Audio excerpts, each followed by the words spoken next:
ہماری زندگیاں آپ پر قربان. آپ کے بعد جو ہے وہ مسائل کو کون حل کرے گا؟ اس کا جواب سیدنا مسیح نے دیا تھا، اور اگر آپ پڑھیں تو اس میں بڑی بلاغت ہے کہ اللہ تعالیٰ کے لیے وہ زمین و آسمان کا بادشاہ کوئی شخص ناگزیر نہیں. ہم سب عاجز بندے ہیں، ہم میں سے کسی کی کوئی حیثیت ہی نہیں ہے.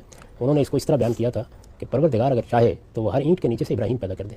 اس غلط فہمی میں کبھی مبتلا نہیں ہونا چاہیے. یہ اللہ کی عنایت ہوتی ہے کہ وہ اپنے کسی بندے سے کوئی کام لے لے.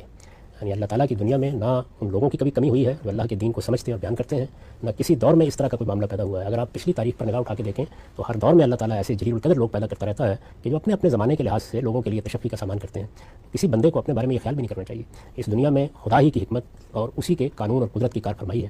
اس کے تحت لوگ آتے ہیں، اپنی خدمت انجام دیتے ہیں، اور جتنا ممکن ہوتا ہے وہ خدمت انجام دے کے چلے جاتے ہیں. جب جاتے ہیں تو بعض اوقات ہم جیسے لوگ اس غلط فہمی میں مبتلا ہو جاتے ہیں. یہ محض ایک غلط فہمی کا اظہار ہے اگر کسی نے کیا ہے، ورنہ ایک آدمی دنیا سے رخصت ہوتا ہے، اللہ تعالیٰ 10 اسباب اپنے دین کو بیان کرنے کے پیدا کر دیتے ہیں. اس سے پہلے دیکھیے کتنے بڑے بڑے لوگ دنیا سے رخصت ہوئے ہیں، میری تو کوئی حیثیت نہیں ان کے مقابلے میں. یعنی اگر آپ دیکھیں تو شاہ ولی اللہ تھے، آپ دیکھیے تو شبلی تھے، آپ یہ دیکھیے کہ ابوالکلام تھے، یہ دیکھیے کہ اقبال تھے، یہ دیکھیے کہ حمید الدین فرائی تھے، امین حسن اصلاحی تھے. تو بہت بڑے بڑے لوگ، مولانا مودودی تھے. تو بڑے غیر معمولی لوگ آتے رہے ہیں، اور ہر آدمی کے جانے پر لوگ اسی احساس میں مبتلا ہو جاتے ہیں.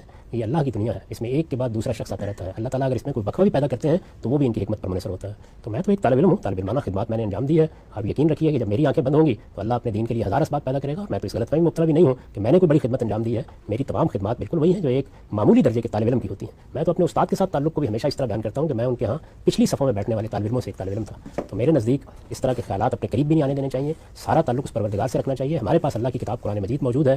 ہمارے لیے اللہ کے آخری پیغمبر محمد صلی اللہ علیہ وسلم کی ہدایت بالکل کافی ہے، اور اس کی خدمت کے لیے اگر کوئی سعادت کسی کو ملتی ہے تو اس پر اللہ کا شکر کرنا چاہیے، نہ کہ اس زوم میں مبتلا ہو جانا چاہیے کہ میرے بعد اب کون آئے گا. یعنی دیگر دانائے راز آیت کے نائل یہ آتے رہتے ہیں، دانائے راز، اور اللہ بندے پیدا کرتا رہتا ہے. اور وہی بات پھر دہراؤں گا کہ اس پروردگار کے لیے کیا مشکل ہے، وہ ہر اینٹ اور ہر پتھر کے نیچے سے ابراہیم پیدا کر دیتا ہے.